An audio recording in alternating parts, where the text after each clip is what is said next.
इस समय जो जनरेशन हमारी है, जो चल रही है, उसको अब तक की सबसे ज़्यादा बेहतर सुविधा मिली है। इतना मटेरियल आज तक कभी नहीं मिला जितना आज की जनरेशन को मिल रहा है। इतना क्वालिटी कंटेंट आज तक नहीं हुआ जितना आज की जनरेशन को मिल रहा है। इतना सिंप्लीफाइड मटेरियल आज तक नहीं मिला जितना इस जनरेशन को मिल रहा है। इतने बेहतरीन क्वालिफाइड टीचर आज तक नहीं हुए जितने अब हो रहे हैं। इतना वैरायटी ऑफ कह सकते हैं मीडियम, इतना वैरायटी ऑफ सोर्सेज नॉलेज के आज तक नहीं हुए जितने अब हैं। इसके बावजूद भी आखिर ऐसी क्या समस्या है कि बच्चों का पढ़ाई में मन नहीं लग रहा है? इसके बाद भी आप क्यों ऐसी समस्याओं से जूझ रहे हैं जहाँ पर आपको रोज़ अपने बच्चे का पीछा करना पड़ता है होमवर्क कराने के लिए, उसको पढ़ने के लिए बैठाने के लिए?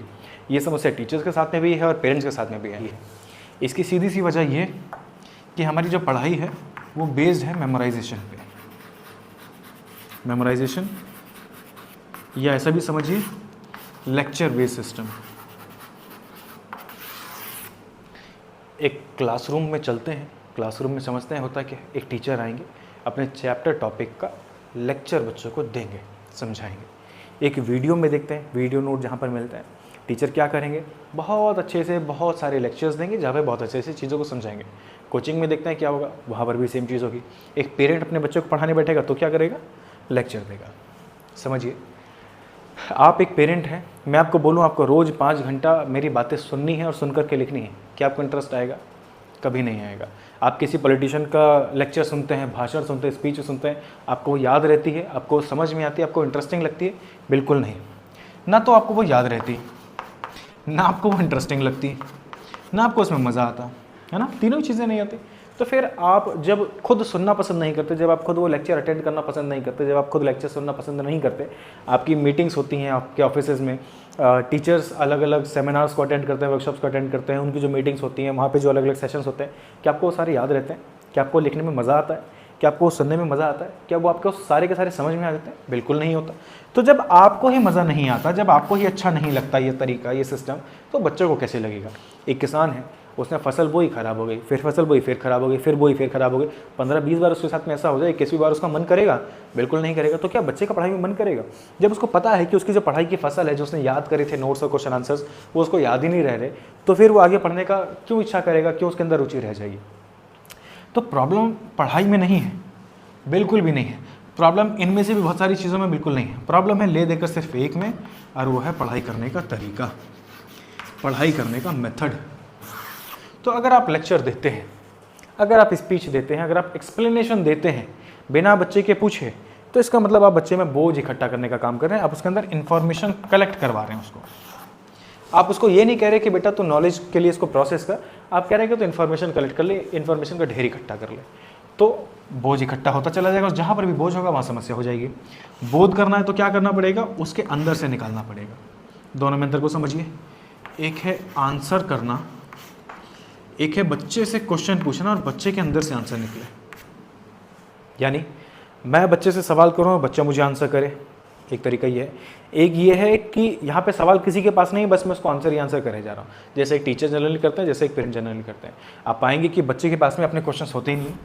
बच्चे आपसे क्वेश्चन नहीं पूछने कि मैम मुझे टॉपिक समझना है, सर मुझे चैप्टर समझना है, आप खुद ही समझाते चले जा रहे हैं। बच्चे का सवाल ही नहीं है, बिना सवाल के आप जवाब दे रहे हैं। वहीं दूसरे केस में, यानी ये वाला केस हो गया जहाँ पे बिना सवाल के आप जवाब देते चले जा रहे हैं, जबकि दूसरे केस में एक तरफ क्वेश्चन है, दूसरी तरफ आंसर है। मैंने क्वेश्चन किया, बच्चा आंसर करे, बच्चे ने क्वेश्चन किया, मैं आंसर करूँ, इसे बोलेंगे 2 वे कॉन्वर्सेशन।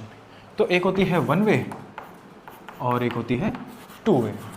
आप डिसाइड करिए नॉलेज किधर होगी, इंटरेक्शन किधर होगा, बेहतर तरीके से बच्चे का डेवलपमेंट किधर होगा, बच्चे को इंटरेस्ट कहाँ पर आएगा। 1 वे में जहाँ पर एक तरफा मैं बोलता चला जाऊँ, या 2 वे में जहाँ पर बच्चा और मैं दोनों इंटरेक्ट करें, किस फॉर्म में, क्वेश्चन और आंसर के फॉर्म में। ऐसा नहीं कि सिर्फ मैं ही क्वेश्चन कर रहा हूँ और ऐसा भी नहीं कि सिर्फ बच्चा ही क्वेश्चन करे, दोनों तरफ से क्वेश्चन होना चाहिए। इंपॉर्टेंट आंसर नहीं, इंपॉर्टेंट क्वेश्चन है। तो पढ़ाई का सही मेथड अगर बोध की तरफ लेके जाना है तो बच्चे को क्वेश्चन करना सिखाना पड़ेगा, जैसा मैंने पिछली वीडियोस में अपने डिस्कस भी किया है।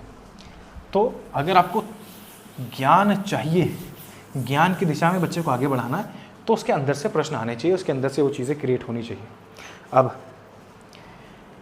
हम जब भी किसी चैप्टर को एक्सप्लेन करने की बात करते हैं, हम लेक्चर ही दे रहे होते हैं, हम स्पीच दे रहे होते हैं, हम एक्सप्लेनेशन दे रहे होते हैं, ये नहीं करना है। अगर आपको वाकई ज्ञान का रास्ता समझना है तो आपको ये नहीं करना है। आपको क्या करना है, यहाँ पे है डिपेंडेंसी, ठीक, कि टीचर समझाएंगे, टीचर कराएंगे, टीचर लिखाएंगे, टीचर पढ़ाएंगे, तो बच्चा पढ़ेगा। अगर आपको डिपेंडेंट बनाना है तो बिल्कुल सही रास्ता है, लेकिन अगर आपको इंडिपेंडेंट बनाना है तो आपको क्या करना पड़ेगा, बच्चे को बोलना है कि खुद रीड करना है। क्या करना है, रीड करना है। कौन रीड करेगा, बच्चा रीड करेगा, खुद से करेगा। रीड करने के बाद जो कुछ भी वो पढ़े उसमें जो कुछ उसको समझ में आए उसे वो पिक्चराइज करे। क्या बनाए, उसकी पिक्चर्स बनाए। क्यों पिक्चर्स बनाए, क्योंकि हमारे दिमाग में ये वर्ड्स नाम की चिड़िया नहीं रहती है। हमारे दिमाग में क्या रहती है, हमारे दिमाग में रहती हैं पिक्चर्स। और हमारी पूरी पढ़ाई वर्ड्स पे आधारित है, पूरी पढ़ाई वर्ड्स पे बेस्ड है। हमारे नोट्स को उठा के देख लीजिए, बच्चों की नोटबुक उठा के देख लीजिए, उसके अंदर आपको वर्ड्स भरे हुए मिलेंगे। तो वर्ड्स नहीं, पिक्चर्स। बच्चा रीड करे, बच्चा उसको पिक्चर्स में कन्वर्ट करे। अगर बच्चा अपनी पढ़ी हुई चीज़ को पिक्चर्स में कन्वर्ट कर पाता है, छोटे छोटे सीन बना पाता है, तो इसका मतलब वो बात उसे समझ में आ रही है, इसका मतलब उसके माइंड में वो पिक्चर चल रही है। ऐसे भी समझिए, आपने कोई बात एक्सप्लेन करी है, आपने उसको एक चैप्टर या एक टॉपिक समझाया, उसको आपने सुनाया, बहुत अच्छे से लेक्चर दिया। अब ये आपको कैसे पता कि आपने जो बोला था वो बात बच्चे को समझ में आ गई है, आप जो कहना चाह रहे थे बच्चे को वही समझ में आया? क्या इसको वेरीफाई करने का कोई सार्थक तरीका है? क्या इसको चेक करने का कोई सही मेथड है आपके पास में? अगर है तो मुझे कमेंट में ज़रूर बताइएगा। बहरहाल अभी तक जिन 100 स्कूलों में मैं गया हूँ, जिन हज़ारों पेरेंट्स और टीचर से, बच्चों से मैं मिला, उनके पास तो कोई सार्थक तरीका था ही नहीं। वो क्या करते हैं, वो एग्ज़ाम लेते हैं, टेस्ट लेते हैं, उस चीज़ का जो कॉपी में लिखा है, उस चीज़ का नहीं जो बच्चे के दिमाग में चल रहा है। दोनों में डिफरेंस है। मैं यहाँ पे नोटबुक की बात नहीं कर रहा, मैं यहाँ पे माइंड की बात कर रहा हूँ। नोटबुक चेक करने की नहीं, मैं माइंड चेक करने की बात कर रहा हूँ।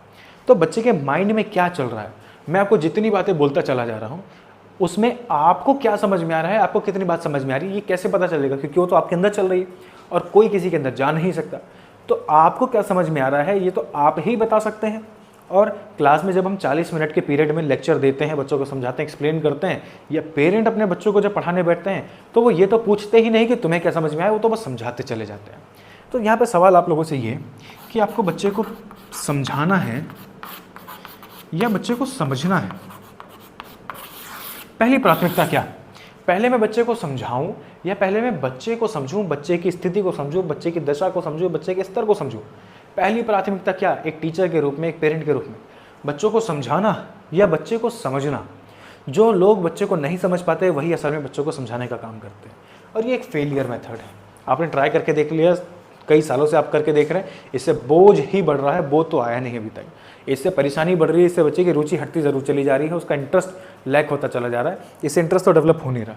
क्यों? क्योंकि आप समझाते चले जा रहे हो, कोई पसंद ही नहीं कर रहा कि आपको मुझे समझाना है, मैं किसी को समझाऊं और कोई मुझे समझाए।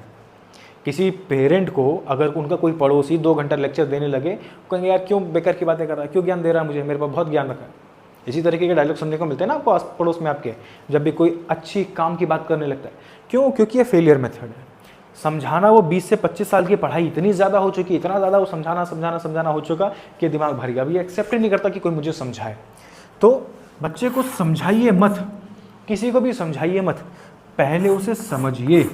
अगर आप सामने वाले को समझ गए, अगर आप अपने बच्चों को समझ गए, एज अ टीचर अपने स्टूडेंट्स को समझ गए, एज अ पेरेंट अपने बच्चे को समझ गए, तो फिर आप अगर उसको समझ जाएंगे तो फिर उसकी समझ के स्तर तक पहुंच जाएंगे। और अगर आप उसकी समझ के स्तर तक पहुंच जाएंगे तो वो किस तरह से समझता है ये आपको समझ में आ जाएगा। वो किस तरह से समझता है ये आपको समझ में आ जाएगा। और अगर आपको ये पता चल गया कि वो किस तरह से समझता है, यानी आपको वो विधि पता चल जाएगी, वो मेथड पता चल जाएगा। और वो विधि मेथड आपको पता चल गया तो फिर आप इजीली उसको कुछ भी समझा सकते हैं। तो पहली चीज़ समझाना नहीं, पहली चीज़ समझना है। अब बच्चे के स्तर को कैसे पता लगाएं कि भाई बच्चे का स्तर क्या है समझने का? बच्चे के स्तर को कैसे समझें, बच्चे की समझ को कैसे समझा जाए, ये एक बड़ा सवाल है। तो जी आप जो भी समझाते हैं उसको समझाने को बंद करिए और उससे प्रश्न करना स्टार्ट करिए, क्वेश्चन करना स्टार्ट करिए। आप जितने प्रेम से, जितने सहज भाव से, जितने छोटे आसान सरल प्रश्न अपने बच्चे से कर पाएंगे, अपने स्टूडेंट से कर पाएंगे, उतनी ही आसानी से, उतनी ही जल्दी और उतना ही बेहतर ढंग से आप उस बच्चे को समझ पाएंगे। समझाने के लिए आंसर, समझने के लिए क्वेश्चन। अगर आपको किसी दूसरे को समझाना है, लेक्चर देना है, तो आंसर का ढेर इकट्ठा कर लीजिए और आंसर का ढेर किसी को दे मारिए।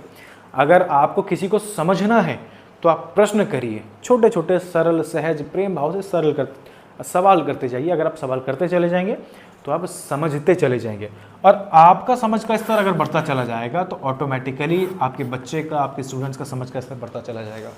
तो पहली प्रॉब्लम ये नहीं है कि आपके बच्चे समझते नहीं हैं, आपके स्टूडेंट्स नहीं समझते हैं, आपके स्टूडेंट्स लेक्चर नहीं सुनना चाहते हैं, आपके बच्चे और स्टूडेंट्स पढ़ना नहीं चाहते। पहली समस्या ये है कि आप खुद भी लेक्चर नहीं पसंद करते हैं, आप खुद भी पढ़ना बहुत अच्छा पसंद नहीं करते हैं, आप खुद भी याद करना बहुत पसंद नहीं करते हैं, आप खुद भी पढ़ना बहुत पसंद नहीं करते हैं।